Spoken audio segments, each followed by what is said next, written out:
Alright guys, welcome to today's video. This is going to be a bit of an update video, but we've got some new stuff going on, and I'm pretty excited to share with you guys what's going to be happening with Zeroy. So you'll notice the engine is already out. Actually, while me and Alberto were at PRI, our friend Johan came by and he pulled the old engine so we could get started right away because we've got a very quick deadline. So you'll see the old engine sitting here. Damage is very similar to before. The rod broke, shot out the bottom, ruined the oil pan. And unfortunately, we are saying goodbye. Now, the first time the engine blew, it was kind of due to user error slash something that just wouldn't happen in normal circumstances. When the launch control went super high, it either boost creeped or went lean a little bit, got mad, pulled some timing, exhaust manifold and dump pipes started glowing red, and boom, went the engine. Second time, however, is in normal circumstances, how I want the car to operate. If I can't launch the car and rip it on the drag strip, I don't want to go and put another stock engine in. So we are not going to be putting another stock engine in the Z. Before we go any further, I want to take a quick second and give a massive shout out to one of my sponsors, Ring. So if you guys aren't already familiar with them, they make those rad video doorbells that I always talk about and the cool security cameras. So this part of the year is always crazy with deliveries and visitors and holiday travel. So now is the time to upgrade your doorbell and keep an eye on your home regardless of where the holidays take you. Ring will help you stay connected to your phone from anywhere. So if you have a surprise visitor or if you have any packages coming, you'll be able to see it from your phone, hear what's going on, and even speak through the doorbell. In addition to having a Ring of security around my home, I've also got cameras all over the warehouse, and it's cool to have it all integrated together. So if you notice, this camera right here is just posted up right there. We've got a bunch up all over the shop. And it's a great peace of mind with so much going on all the time. As a subscriber, I actually have a special holiday offer for you guys on a Ring welcome kit. With the Ring Video Doorbell 2 and their Chime Pro, the kit has everything you guys need to keep an eye on your home during this holiday season. Just go to ring.com/LZ for your offer. I'd like to give a massive thank you to Ring for sponsoring this video and making an awesome product and hooking me up with it. With Ring, you're always home. So once again, that's just ring.com/LZ, and I'll get back to the video. Showman over here did make the drive to Tampa yet again. Number two trip to Z Fever to go visit our friends over there, and brought back another VQ37 long block. Alberto, what's going on with this thing here? It looks like you're not getting this ready to put in the car right now, are you? Nope, we're taking it apart. So, believe it or not, well, I guess there's no sort of believing or not, we are going to build this one. The original plan was, we're kind of working on a tight deadline because Martin is going to be out of town until next year come this weekend. So I wanted to get something thrown together for the Z so we could start using it again, start making content, and get it at the drag strip to get this car actually in the 10s. But I didn't think we were gonna have time to bring it to a machine shop, so we were just gonna do stock bore pistons, forged rods, put it back together kind of as a simple ghetto rebuild while we waited for the stroker kit to be done, because that's something that I don't want to rush. However, our friends over at Mazworks are doing us a mega solid, and they're making time tomorrow to bore and hone this block so we can put some overbore pistons in this thing, which are readily available. The stock bore pistons we could not find. So, Alberto, what are you doing right now? Taking the whole motor apart so I can strip it onto bare block to send it over to Mazworks so we can have them hone it 20 over. They're also gonna do the honing with their nice torque plate, so they're making sure that all the tolerances are to spec, and then hopefully you can blow it up.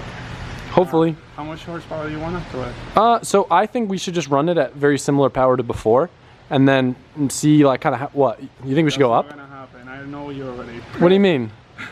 So what? Okay, I will. I can handle more horsepower, 1.8 or 900 horsepower now. That's what you're gonna say. I want to run it down. All right, let's say 800 horsepower. Okay, that's. See, already 50 more horsepower. We are. Johan took the old manifolds and he is making us bigger wastegates. So instead of having 38s, we'll have dual 44s. So hopefully that'll help with the boost creep issue. But what do you think about 800? That's a safe number, and then we can turn it up once the stroker's ready. Then we'll turn it up more. So how much more? I don't know. I don't know what it can handle. 11? I don't know. I honestly don't know much about VQ, so I don't know how much we'll be able to throw at it. But I feel like 20 pounds on this thing with a built bottom end. We are doing studs and new head gasket with it as well. I feel like 20 pounds on this thing will probably make 800 wheel. What's the compression of the new pistons? Is it stock compression? Yeah. So 11. The ones that we're using are lower compression. So it went from 11.5 to 1 to 901. Oh, we're going down in compression. Yeah, we're going down. Okay. There was nothing available, not even in 20 over. That's not special order. It takes at least 2 weeks to get done. So ignore what we said about compression. I guess Alberto ordered lower compression 9-to-1. We would end up running more boost. However, someone did hit me up in Daytona that had 11.5-to-1, which is half more than stock compression. Higher compression, not the best for high boost, high power, but it does spool the turbos a little bit faster. And if we don't want to run as much boost, having a little bit more compression is rad, especially running Ignite. It's very easy to run higher compression. If we were running pump gas, the lower compression would be rad. So, Alberto is currently disassembling. This is gonna go to Mazworks early in the morning. They're gonna get everything done for us. And then the goal is to get it back in the car and get it running by the end of the week. Friday would be our last window to get it tuned. So if we can make all that happen, get it tuned Friday, and then while we're out in Tampa, maybe even take it to the drag strip. So we'll see. I don't actually, are we gonna need to break this in now? For a couple minutes. Couple minutes. All right, there you have it. Yeah, I know that causes a bunch of internet drama every time, but people in the race world know. So y'all can argue with everyone in the comment section. I actually filmed a pretty crazy video earlier today, but you guys aren't gonna see it till after Christmas. It's a long story, but it'll make sense once it goes up. One of the things that Alberto did earlier today, he pulled the clutch on the Evo. If you remember, it was slipping at the drag strip. Condition-wise, not terrible, but a lot of heat marks. Definitely could use a replacement. I think the problem is the pressure plate just isn't enough for the power and torque that the car makes. Even though this one was rated around 575 foot-pounds of torque, it obviously wasn't enough. So we're gonna go up to the next size pressure plate, which I think puts us closer to like 700, 750 foot-pounds of torque. I don't know, maybe it's a little bit different with all-wheel drive stuff, or how it's rated as maybe a little bit not conservative. Not sure. But the Evo is going to get a new clutch. Luckily, I believe it is in stock, so this car shouldn't be down too long. But something I want to do just preventative-wise on this, knowing that it has been slipping quite a lot lately. V engines look so cool. I never got to see underneath one. It's like it's a 3-cylinder, except there's 2 rods hooked up to the crank. That's neat. Hey, I'm learning, dude. Learn. The more you know. I mean, I understood how they worked, but this is my first one getting to see, so like, forgive me for geeking out a little bit. I'm just trying to learn.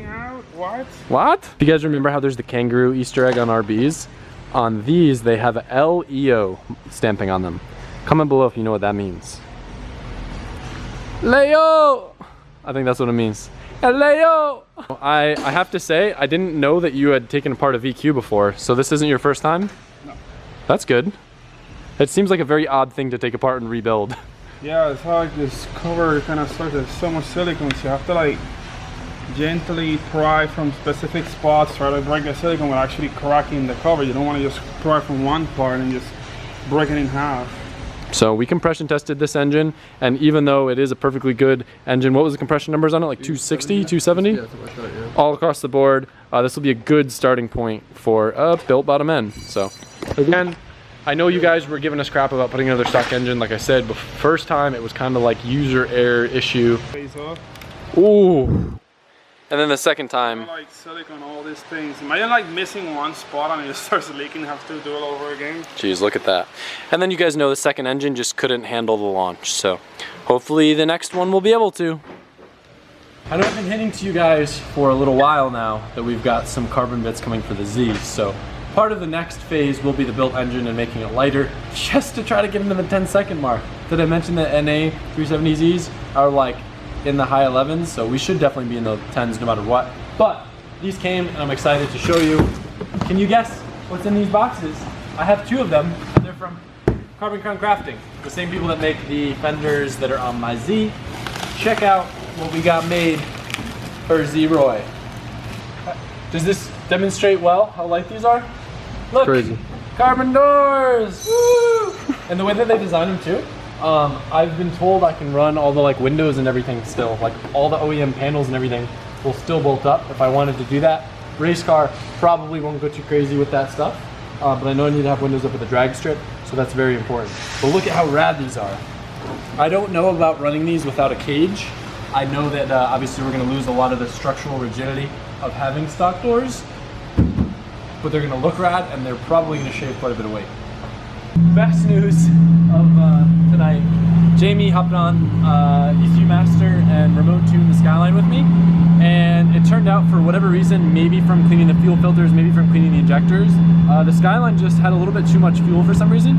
It's only at partial throttle stuff, and he was able to rework it, and like it's almost dialed with just a little bit of time. So Jamie's gonna spend a little bit more time reworking the VE table, but I want you to feel real quick, Shoulder, because I forgot how good this car is. Let's go. Oh, it's good? Yeah. Well, I mean, it's good for full pulls. It's just a partial throttle. I haven't been in this car with like the full power ever. It's pretty good. It's really sick when I no lift shift it, but I don't want to do that now until it's like super. Give me a little taste. I'll give you a little taste.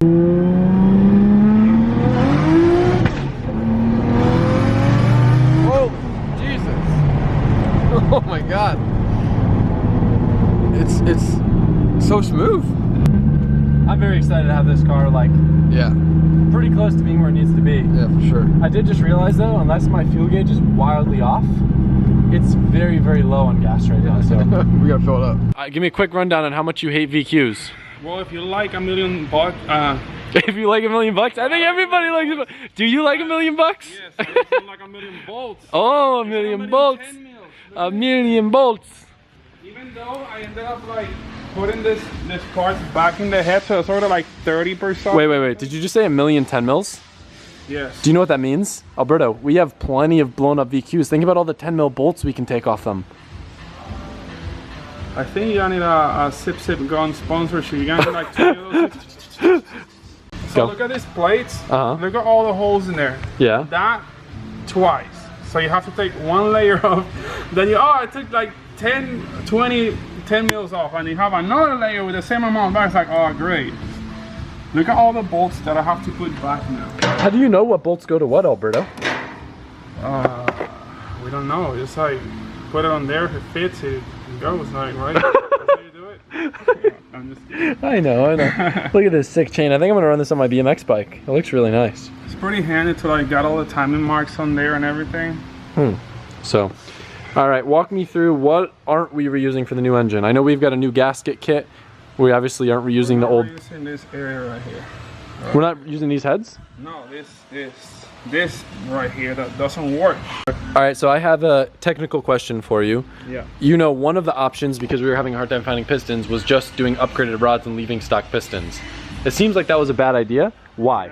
Well, the stock casting is very thin, so like as you can see, they're pretty thin, lightweight pistons. So I don't know if they will hold a lot of power. Also, you can see the skirt is very thin, so it will definitely crack under a lot of load. Interesting. So these rods were either bending or breaking on the two other occasions. Hopefully getting these beefed up a little bit. We've got Brian Crowder rods coming, and then Wiseco pistons, right? Yes. Okay. So we're doing what, 1101? it's 11.5 to 1, so it's a little bit higher compression. Yeah. Okay. So a little bit higher compression. I know what. So walk me through compression. Super high compression. I know you obviously can't run as much boost. Like what? Explain to me the trade-off. I know with E85 you can run higher compression. Yes, you can only like about 11.5 to 1 is about the max you want to run on E90, which is what you're running. Anything else than that is too much, so the engine will produce too much heat and it will be almost uncontrollable. So you will definitely start detonating. So you don't want that. So we're riding the limit of detonation. Yes, I mean with high compression and like really high octane. I mean, if you want to go even crazy, you can just go methanol, but you don't want to run methanol on this thing. You can run even more high compression, and then. I mean, I'm game. You know what's funny? One thing we can run meth on it. I'm okay with that. Run methanol. Yeah. A lot of people, since you have to run so much methanol to make it work, it actually increases compression with the fuel. I mean, so with E85, you have to use a little bit more, so it raises more compression with the fuel itself, compressing the liquid. With methanol, it compresses the methanol as well, so like it creates more compression with that. So like all this like crazy build, just like run a lot of boost and a lot of methanol and make really. Can we run methanol through a D-Works pump, or does it need to be a special pump? I think you can run it. I don't know how long it will last, but if it holds up to E85, it should run methanol, no problem. I think stainless steel what needs to be the key component for that, and they already made it of stainless steel. Huh. Interesting. So we're good. If this car, so my main opposition to running this car on straight meth was if it's doing burnouts and stuff, I didn't want to accidentally spray people's eyes with meth and have people's eyes burning and stuff. But if it does just turn into a drag car, I wouldn't be opposed to going meth. You're gonna need more injectors because you need to run like. Oh, true. You need a ton. close to twice of what you're running right now. Wow. So I mean, with dual injectors, you should be able to do it. Huh. Then you'll need a custom lower intake manifold for that. Got it. Well, anyway, this jumbled mess should hopefully be getting back together soon. Appreciate you getting this done, Alberto. Yeah, I did not enjoy it, but it was a good experience, you know, like kind of working with something challenging. Like your last girlfriend. You didn't enjoy it, but it was a good experience. Oh my god, this is a savage. I'm not gonna put that in the video, don't worry. I'm so gonna put that in the video. No, I won't. I won't. will allow it to put on the video because it's not true. Like I mean, it's kind of true. Okay? No, I'm not gonna put that in. So it's okay in the videos for me to make fun of myself, but I can't make fun of you. Oh, you can't? Well, I guess I was making fun of your ex-girlfriend, So not you. Somebody's gonna report the video and then you're gonna get demonetized. That's what's gonna happen. I don't think that's gonna happen. I think they would Watch be her like, oh, I still watch the video. Oh, he's talking about me. Anyway, VQ. Biggest showman over there. Oh boy, I didn't really look at my flywheel on this thing, huh? You need a new one. Yikes. Oh, that's expensive. You're expensive. Literally. I am, dude. You ever take me on a date? It ain't cheap, bro. Oh my god. No, at least when I go out with you, you pay for me. So Jesus Christ. I can't show that. I'm just waiting for him to start hitting his head on the boxes. Oh no, I was waiting for the little finger thing. He hasn't done that in a while, right? Does it hurt? Is it the fingers start hurting? How funny is it, Alberto, that the arms on the car are the same color as the lift post, so it looks like the lift arm. It's so funny. So now you just need to put that little like yellow stickers over here, like. Oh, we could get, you know, the things on the, yeah, the Hellcat, like lip protectors. Oh yeah, we could also, maybe I'll just tape Shulman to the front bumper. The gray arrow. Actually, I know it's fast. That's some downforce. Yeah. Yep. So, good old Evo, new clutch, replacing some rod ends. It's been crazy. There's a lot of rad stuff going on. Tomorrow's video that you guys can expect, we are going out to the OG facility to go visit our friend Matt Mormon and detail the R34 Skyline. So that should be a pretty fun video. A little bit of a change of pace, and then we'll get back to rebuilding the VQ, get that thing with a forged bottom end, make some power, and have some fun. So, anyway. Thank you guys for watching this video. I know I just uploaded that mega long video yesterday, so hopefully you'll forgive me for just a quick little update video today. But anyway, thank you guys. I appreciate you, and I'll see you tomorrow.